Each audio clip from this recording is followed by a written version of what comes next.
రాజకీయాలు చేసిన చరిత్ర జగన్మోహన్ రెడ్డిది కాదా అని ఆలూరు టీడీపీ ఇన్ఛార్జ్ వీరభద్రగౌడ అన్నారు. స్థానిక టీడీపీ కార్యాలయంలో నిర్వహించిన విలేకరుల సమావేశంలో ఆయన మాట్లాడారు. శివకుమార్ స్థాపించిన వైసీపీ పార్టీని కబ్జా చేసిన చరిత్ర ఎవరిదన్నారు. స్వంత బాబాయిని గొడ్డలతో నరికి చంపిన కిరాతకులను కాపాడుతూ రక్త సంబంధానికి వెన్నుపోటు పొడిచింది జగన్ రెడ్డి కాదా అన్నారు. కుంభకోణాల నుంచి ప్రజల దృష్టి మళ్లించడానికి జగన్ ధర్నాల పేరిట డ్రామాకు తరలిపారన్నారు. ఆస్తి కోసం చెల్లిని ఇంటి నుంచి గెంటేసి కుటుంబ వ్యవస్థకు వెన్నుపోటు పొడిచింది ఎవరో రాష్ట్ర ప్రజలకు తెలుసన్నారు. గత ప్రభుత్వంలో డిఎస్సీ హామీపై మాట తప్పి యువతకు వెన్నుపోటు పొడిచారన్నారు. కూటమి ప్రభుత్వం అధికారంలోకి వచ్చాక 70% హామీలు అమలు చేశారన్నారు. అమ్మకు వందనం, మహిళలకు ఉచిత బస్సు ప్రయాణం వంటి కార్యక్రమాలు ఈ 2 నెలల్లో అమలు చేస్తామన్నారు. దీపం పథకం కింద ఉచిత సిలిండర్లో పెన్షన్ పెంపు, ఇక అన్న క్యాంటీన్లు కూటమి ప్రభుత్వంలో అమలు చేస్తామన్నారు. ఇన్ని చేసినా ఇంకా వెన్నుపోటు నిరసన కార్యక్రమం ఎలా చేస్తారని ప్రశ్నించారు. ఇప్పటికే 1 కోటి సిలిండర్లు ఇచ్చాం. ఈ పథకాల కోసం ఏడాదికి 2,684 కోట్లు ఖర్చు చేస్తున్నాం. అధికారంలోకి రాగానే రోడ్ల గుంతలు పూడ్చే కార్యక్రమం చేపట్టాం. ఇప్పటికే దాదాపు 1,200 కోట్లు ఖర్చు చేసి 20,000 కిలోమీటర్లు బాగు చేశాం రోడ్లు. మళ్ళీ వర్షాలు వచ్చాయి, దెబ్బతిన్న రోడ్లను బాగు చేస్తాం. ఇది నిరంతరం ప్రక్రియ. గత ప్రభుత్వం ఇది అన్నీ అలాగే వదిలేశారు. మీరంతా చూశారు 5 ఏళ్ల పాలనలో ప్రభుత్వం రోడ్లు ఎలా ఉన్నాయి. అలాగే మత్స్యకారుల ఉపాధి దెబ్బతీసిన విధంగా 217 జీవోను రద్దు చేశాం. మత్స్యకారులకు సేవల పథకం ద్వారా 20,000 ఆర్థిక సాయం అందజేసి 259 కోట్లు ప్రభుత్వం ఖర్చు చేస్తూ ఉంది. 203 అన్నా క్యాంటీన్లు తెరిచాం. 21 దేవాలయంలో నిత్య అన్నదానం ప్రభుత్వం ప్రారంభం చేశాం. చెత్త పన్ను రద్దు చేశాం. గత ప్రభుత్వం పన్ను వేసి దాని 83 లక్షల చెత్తను కూడా తీయలేకపోయింది.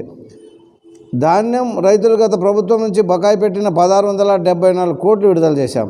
కూటమి ప్రభుత్వంలో దాదాపు 990 కోట్ల పంచాయతీలు కేటాయించాం. 4,500 కోట్ల గ్రామాలతో 30,000 పైగా పనులు శ్రీకారం చుట్టాం.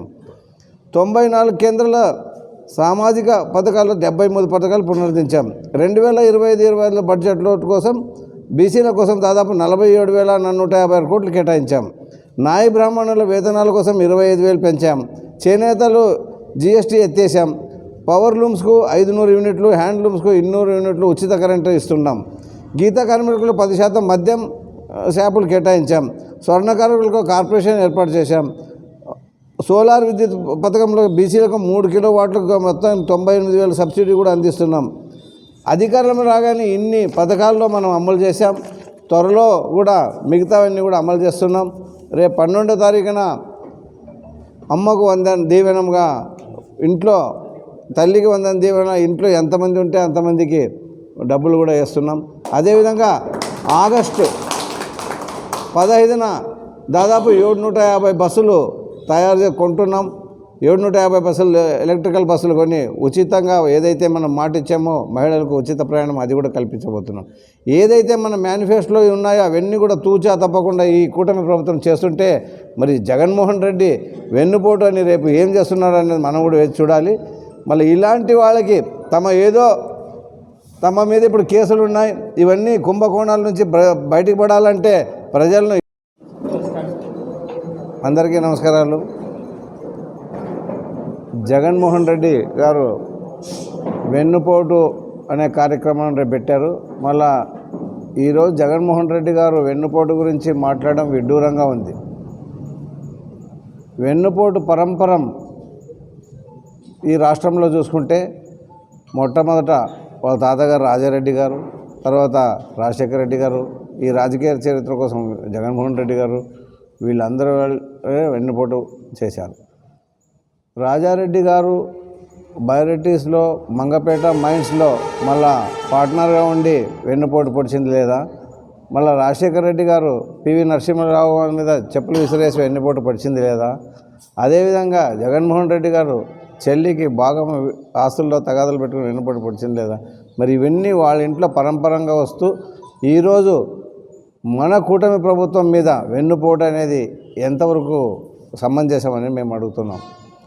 మా ఏడాది పాలనలో దాదాపు 70% వరకు మేము అయితే హామీలు ఇచ్చామో దాన్ని నిర్వహించాము. వాళ్ళ హామీల్లో ఆ ఏడాది కాలంలో 100% కూడా ఇవ్వలేదు. మరి ఇలాంటప్పుడు వెన్నుపోటు కార్యక్రమం ఎలా అవుతుంది? ఇక మా ప్రభుత్వం బీసీ సామాజిక వర్గానికి ఏవైతే కార్పొరేషన్లో నిధులు కావాలో అవన్నీ కూడా ఇచ్చేయడం జరుగుతుంది. అలాగే మరి ఈ వెన్నుపోటు అనేది బీసీ సామాజిక వర్గం చెందిన వెంకటరమయ్య తన బైరటిస్ మైన్లో వాళ్ళ తాత రాజారెడ్డి గారు కొంత భాగస్వామ్యం కల్పిస్తే కృతజ్ఞత లేకుండా మైన్ ఓనర్ని హత్య చేసి ఆ మైన్ రాజారెడ్డి కబ్జా చేసింది నిజం కాదా?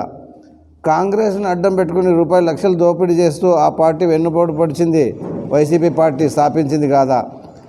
శివకుమార్ స్థాపించిన వైసీపీ పార్టీని కబ్జా చేసి మళ్ళా శివకుమార్ని వెన్నుపోటు పొడిచింది కాదా?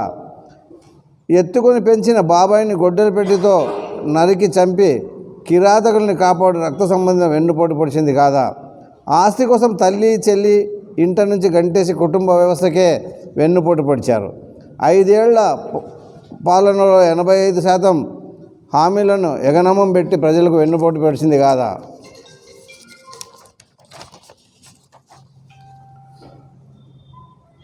మద్యపానం నిషేధం మాట తప్పి మడమ తిప్పి విషపూరిత మద్యాన్ని పోసి పేదల ఆరోగ్యానికి వెన్నుపోటు పొడిచింది కాదా? మెగా డిఎస్సి హామీపై మాట తప్పి యువతకు వెన్నుపోటు పొడిచింది కాదా? అన్నా క్యాంటీన్ రద్దు చేసి పేద ప్రజలను కడుపులు మార్చి కార్మికులకు వెన్నుపోటు పొడిచింది కాదా? బీసీ ఎస్సీ ఎస్టీ మైనారిటీలు విడుదల లక్షల కోట్లతో మళ్ళా సామాజిక న్యాయానికి వెన్నుపోటు పొడిచింది కాదా? అలాగే మన ప్రభుత్వం వచ్చిన ఏడాదిలో 70% వరకు మన హామీలు ఏమైతే ఇచ్చామో అవి నిర్వహించాం. మొదటి నెలలోనే 3,000 నుండి పెన్షన్ 4,000 అమలు చేశాం. దాదాపు నెలకు 22,720 కోట్లు చొప్పున ఏడాదికి 34,000 కోట్లు ఖర్చు చేసి ప్రభుత్వం ఈరోజు పేదలకు పెన్షన్లు ఇస్తూ ఉంది. 16,347 పోస్టులను డిఎస్ఏ పోస్టులను నోటిఫికేషన్ ఇచ్చి మొదటి సంతకం పెట్టి మాట నిలబెట్టుకున్న